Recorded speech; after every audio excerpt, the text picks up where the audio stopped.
have the pleasure of interviewing Sainvil, an up-and-coming artist whose raw lyrics, incredible vocals, and seamless fusion of R&B, trap, and pop mesmerize any listener. Cause you start me up easily. I wanna be HBK.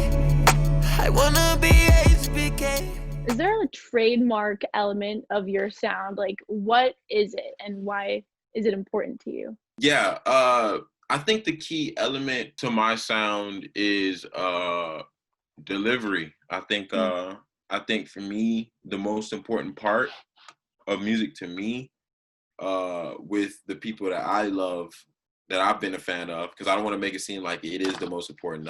Just personally to me, it's always been delivery. For example, Jay-Z. He has all the flows in the world. Popping bottles, putting supermodels in the cab. So in the hall, my brother from another pop. But the way that this guy delivers, the way that he says his stuff is just so impactful. Even when he's on stage, he doesn't even move so much, but it's just the way he's saying the things he's saying and the way that he is moving is just so powerful. So I think for me, I try to always give a either very powerful or very unique delivery at all times. What was the process of how you found and sort of crafted your sound? Like, what were your influences when you first were inspired to make music? My influences were Michael Jackson, because he was the first person whose album I physically owned. And Jay-Z was a big one. The Dream was a big one. NSYNC was also a big one. NSYNC is fire. NSYNC is fire. Man, I don't know. I just think they got down. My brother was into dancing. He was into pop locking and breakdancing and all of that stuff. I have a lot of brothers. But one of them was into that. And one day his team wanted to dance to, I think it was, what album was it? I forgot the name of that album. It was the album right before the Celebrity album. And they had a routine to it. And then we just started listening to the whole thing. And then since then, we just rock with NSYNC. NSYNC is fire. Baby, bye, bye, bye. What specifically about NSYNC sound bleeds into your sound? I love the way that they did their harmonies, which was fire. And that's what pushes me not to be afraid to do songs like My Baby. I ain't fucking around. You really make me feel crazy. Or Love You Always. Hope you don't think I love you always. Yeah, those two. Those are two really, really, I want to say pop-ish songs. I try to, throw a little bit of funk in there too, but I feel like that's what makes me not afraid to do songs like that. I wanna be HBK. The HBK music video just came out. I love how you transformed the sound of your song into such powerful visuals. So walk me through, what made you make those decisions in the music video? Well, what made us paint the music video that way was basically the team, Mars, Hanan, Drew. We all just kind of brainstormed and decided we wanted to make it about the emotion and the delivery, like we spoke about earlier, and just put a spotlight on that and not make everything else too distracting. So we just, put a super magnifying glass on my delivery and how I portrayed my character at that point, and we put a spotlight and a magnifying glass on Melly's everything. Is it trouble somewhere I've been on the east side? Working on me, baby, need an east side. She's just everything, you know what I mean? And we got it done. To me, it just does a great job at showing the delivery in real time.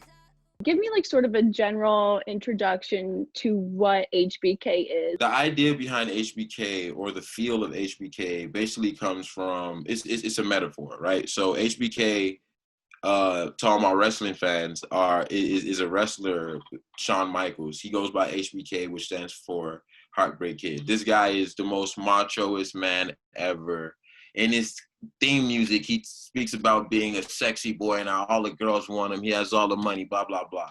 So the song is basically about, what you want to be versus what you are. Kind of like that movie, 300 Days of Summer, the expectations versus reality. So the expectation is you want to be HBK, but the reality is Most guys really aren't. You know what I mean? And that's basically what I'm saying. So that's why you have the 3-pin count and the bell ringing in the middle of the song. Me saying I want to be HBK. I want to be HBK. So it's really just a metaphor, really, 1000%. How did you get into wrestling? Like, tell me more about sort of where that started. I became a fan of wrestling when I was a kid, and it was a really cool way for me and my family to all kind of like really bonded over it. We all sat in the living room, just this big Caribbean family, just yelling at the TV. Really. So I want to say Attitude Era of wrestling. I've just been hanging in there since, really. And that was probably about 15 years ago. So you've been a fan for a while. For a very long time. I have indeed. Who's your favorite wrestler? Oh man, that's hard. Okay, so as a kid, I probably would have told you like Chris Jericho or The Rock, right? Mm-hmm. And then in the middle, I probably would have said Shawn Michaels, HBK. But now, I think it's probably Triple H. And the reason why he's my favorite is because he's probably the greatest villain of all time. Like, I didn't know how much I hated this man. And then I got older and I was like, no, I don't hate him. I love him. He gave me so many memories. If it wasn't for him, I would have never, ever have like had so many, show heartbreaks, you know what I mean? So many show joys. Like the villains are really the best characters in everything. Mm-hmm. There is no show without the villain. The villain makes it. They're the best character. Like exactly. I'm starting acting and I'm starting to do stuff like that. And my first role, I want to be the villain. Talk to me more about, you mentioned earlier how you would like sample like the bell ringing in HBK and like non-musical sounds. In the songs, we sampled a lot of different sounds and we tried to make it a staple of the project. So that's why you have me yelling in the back of Boxed In.